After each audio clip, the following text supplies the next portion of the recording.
Good afternoon, this is James Ross with Child Protective Services. I do have.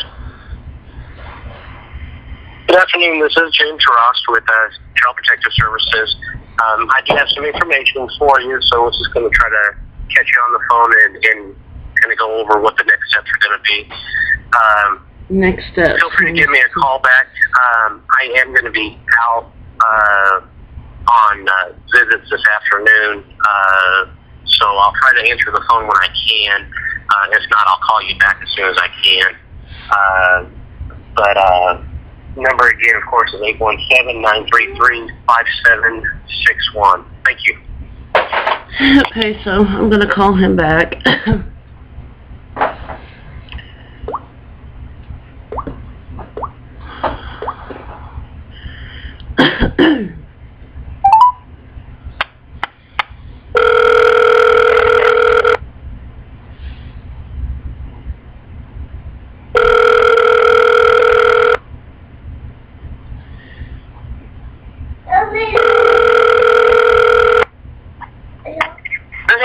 Hi, James. It's Christina. I was just calling you back. Hi, Christina.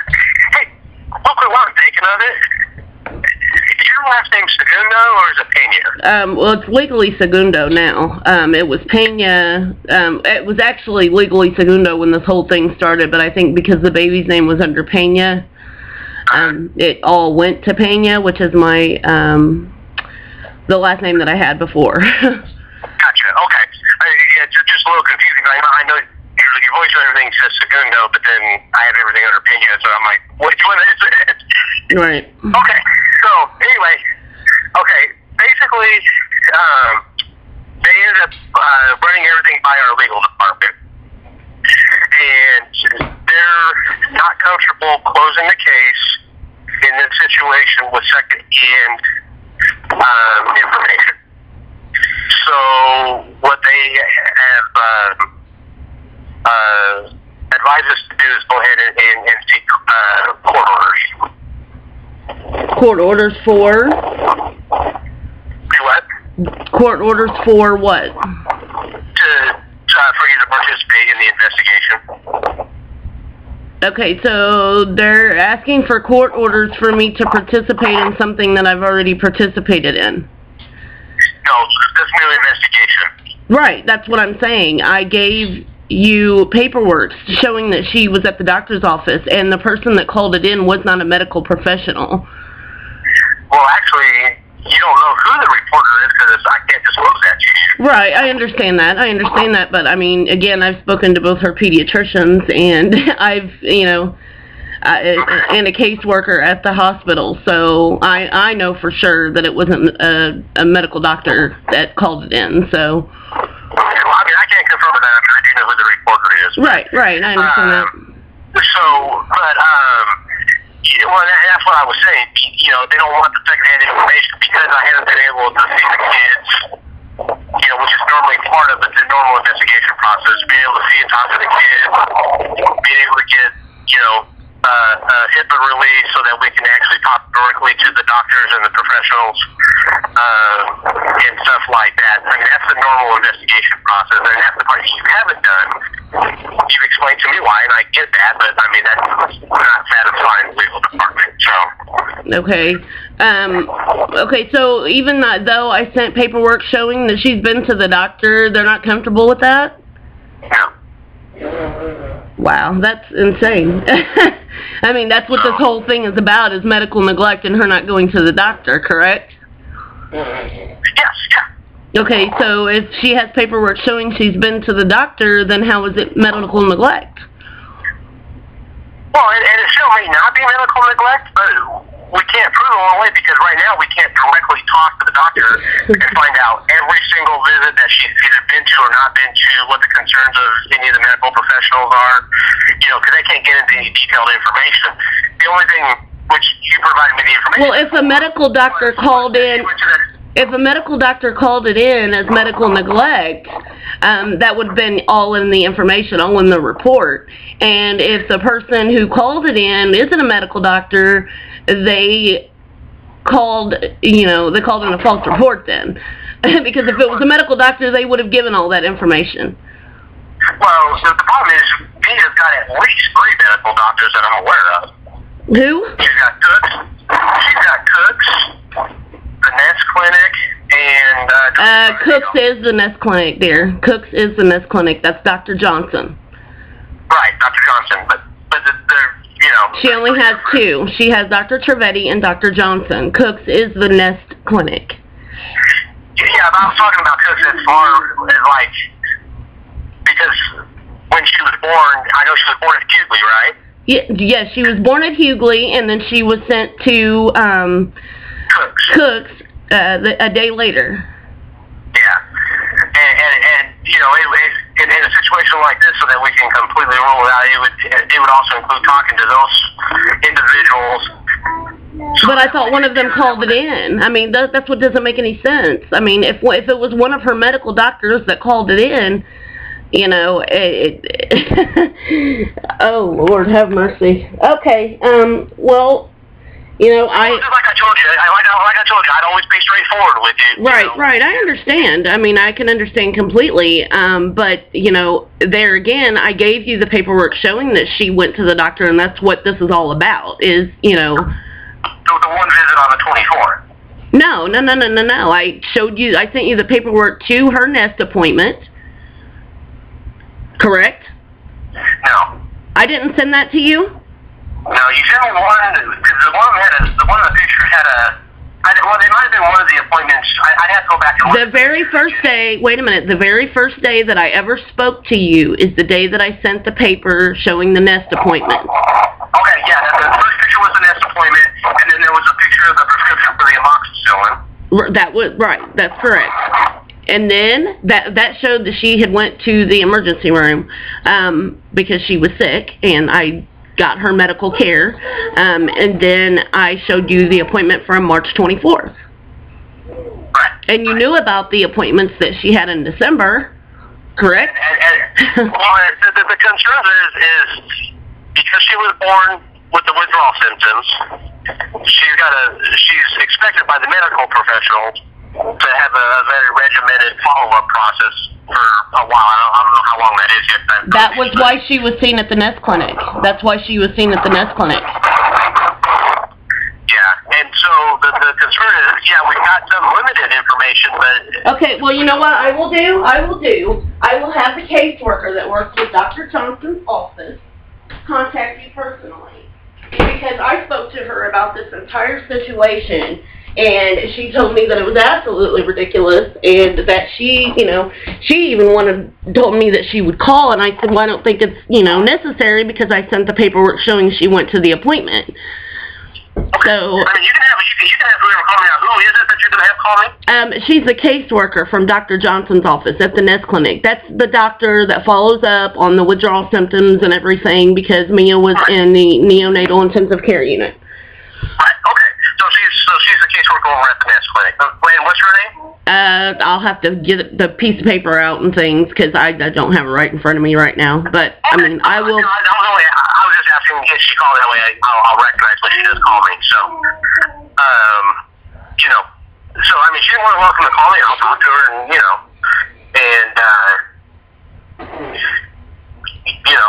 I mean, I can add that to it. Well, I mean, this whole thing is that I medically neglected Mia was the report, and I didn't medically neglect her because she's been to the doctor. So, I mean, this whole getting court orders for me to cooperate with the investigation when I've already proved that she's been to the doctor, she doesn't need to go to the doctor every week, every day. That's, I mean, it's insane. I mean, she doesn't need to go to the doctor that much. She's a normal, healthy baby. And Dr. Johnson even stated that. And she doesn't have any, medical concerns, and it stated that on the paper that I sent you. So, just because she had withdrawal symptoms, it even showed in the last, the last case that babies recover perfectly fine from that. I mean, it's just like I'm going to have to get my lawyer from New Jersey involved in this again, because it's the same case. I mean, you guys are pulling stuff back from the old case. I'd never medically neglected Mia. She's been to the doctor. You know, and I proved that. So, you know, I mean, I don't know. I mean, I will have the caseworker call you, but there again, I sent you the paperwork showing she's been to the doctor. Just because she had withdrawals does not mean she needs to go to the doctor every week. That's why they set her up at the Nest Clinic, to be seen, to make sure she's growing. Wait, baby. To make sure she's growing and everything perfectly fine, and she is. So that's why OT came out here, to make sure she's growing and moving and doing everything she's supposed to be doing, and they did, and she's perfectly fine. So fine that Medicaid denied her having therapy because she doesn't need it. Right. Well, and like I said, the problem at this point is I've not been allowed to be able to follow up with any of these people. Okay, well, you know, to do. And there again, I understand that that is your job, but I do not feel comfortable signing a medical release. I have sent what I have, and I sent what, you know, when she's been to the doctor, you know, and I mean, they don't have any other information than I do, so. Yeah, well, and here's the thing, you know, when the request for the orders goes in front of the judge, you know, I'll be providing the information that you've already sent me. Okay. You know, because I can print that stuff off, and I can add that on there so the judge knows what you've already provided, and then, you know, he'll decide if, you know, based on the information, if it warrants further investigation. I mean, just because we're going to request the orders, you know, the judge still has to sign off on them. It's not just a blanket, you know. Right, right. Well, I mean, I hope there's not being an order put in for removal of my kids. I mean, because I don't want to have to go through that insanity again. Oh, yeah, no, I mean, that wasn't brought up as far as removing the kids. We were just advised by our legal department to file for a court order to have you participate in the investigation. Okay, well, I mean, I sent the... It's not a court order for removal. That's not what was advised. Okay. Okay, because, I mean, there's nothing to show. I mean, because I know you feel like, you know, you're in a position where, you know, you feel like you might be guilty until proven innocent. We are, though. I mean, it's the honest to God's truth. I'm sorry, and you may not feel that it's that way, but we as parents that, you know, haven't done anything wrong, and we know for a fact that, you know, our kids are taken care of, we are guilty until proven innocent. And it's, I mean, that's the honest to God's truth. I mean, it's sad to say, but I mean, it's the honest to God's truth. And, you know, like I said, I felt that it was how do I explain it? A retaliation because of my review. Because I fought the findings, because I knew that I was right in the beginning from my last case. And I feel like this is a retaliation against me just because I had a review done, because I knew that I was right. But, you know, I mean, in your eyes it could be totally different because you're just doing your job. You got the report, you have to come out and investigate it. I understand that. I mean, again, like I told you yesterday, I don't down you for doing your job at all, because there are children that are abused and neglected and need help. But my children are not abused and not neglected and not medically neglected, and they don't go without. They have everything they need, and I just feel like I'm being retaliated against. And this right here, I mean, I sent you paperwork showing she's been to the doctor because the report was medical neglect, that Mia hadn't been to the doctor since December. And I proved that to not be true, and that should have been absolutely enough to close the case. And, you know, apparently it's not, because now your guys' legal team is wanting to get court orders for me to, you know, cooperate with an investigation again where the findings are completely ludicrous. And I hope you understand where I'm coming from. No, and I told you, I totally understand what you're saying. I totally do. And you know, I'm just, you know, trying my best to also explain to you, you know, kind of I'm just trying to be honest with you. So, Right. Well, thank you. I mean, trust me, thank you for being very honest with me, because in my last case, there was no honesty. Right. And like I told you a couple days ago, even if it's bad news, because I knew before, as soon as I found out what they were wanting to do, I'm like, I knew you weren't going to want to hear that news. Right. I mean, this is all you and your family, so I'm going to tell you the truth, and whether it's bad news or good news. I mean, Well, I mean, Nympha Torres came flat out, and said that my husband had taken a drug test and that he said he didn't know about my medication use. I mean, this is a man that I've lived with for 4 years. He pays for, any of my doctor's appointments, anything that I do, because I'm a stay-at-home mother. And how he's not going to know about a doctor's appointment or any medication that I take, it was insane. And he never took a drug test. And, I mean, it came straight out of Nympha Torres' mouth that he took a drug test and that he said he didn't know about my medication. And I'm like, wait a minute, that's not true. It's not true at all. So, and from the get-go, the day before Thanksgiving, the day before a holiday, Natalie Davis stood in her office and called me a drug addict, and that my kids were going to be taken from me, and they had already had them separated from me in the playroom, and she stood 2 inches from my face and told me that I was a drug addict. And I said, no, ma'am, I'm sorry, but I will take any drug test you want me to.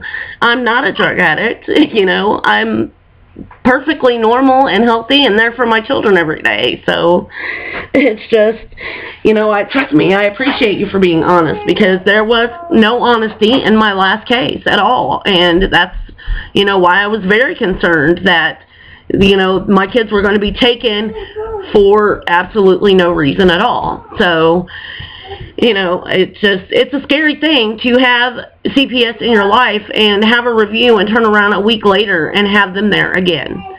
And it's, I've already been through this. And that's why I've done my best to try to work with you. Right. And be respectful of your wishes. Right. At the same time, trying to do my job at the same time. So, right. Now I will tell you that if they do get the court orders to investigate, I will remain your worker. And if that happens, I'll get back in touch with you, and we'll go from there. Okay. And you said your attorney's out of New Jersey, New York? She's out of New Jersey, New York area, because she works with National Advocates for Pregnant Women, and she works with a lot of people that deal with medication while they're on their pregnancy, or while they're pregnant and on a methadone or Subutex maintenance medication type thing. So, I mean, that's pretty much. Oh God, can you believe this nonsense? My God. My God. Hold on, baby. Hold on. You've reached James Ross. This is insane.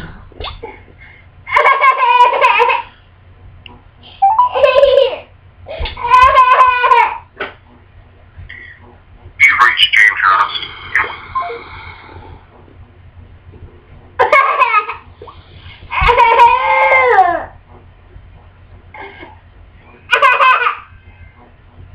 I'm sorry, it went out of area again. That's okay. But like I said, don't hesitate to give my number to anybody that you want, to have to contact me. Okay. As we discussed, my job is either to prove or disprove concerns. Right. And, anybody that you want to call me, it's the state cell phone. They can call me and I'll talk to them, okay? Okay, that'll work. And like I said, feel free to pass it on to your attorney. I will be printing off the information that you've already sent me. Okay. I will also send you the copy from the Medicaid office where they denied Mia, saying that it was not medically necessary that she had therapy because she doesn't have a medical necessity for it. Okay. So it just pretty much says that she's fine and she doesn't need it. Okay. Send me that, and I'll print that stuff off and include it with the court documents. And then, just because they're going to, like I said, just because the department's going to ask for coroner's to investigate doesn't mean the judge is going to sign off on it. So, right. You know, I'll provide what you sent me so far, and if you don't want to send me that, I'll include that. Okay. And then, you know, and we'll go from there. And in the meantime, like I said, the case will remain under my workload. So, you know, if you have any questions or anything, in the meantime, feel free to call me. Okay. Thank you very much, James. Okay. Bye-bye.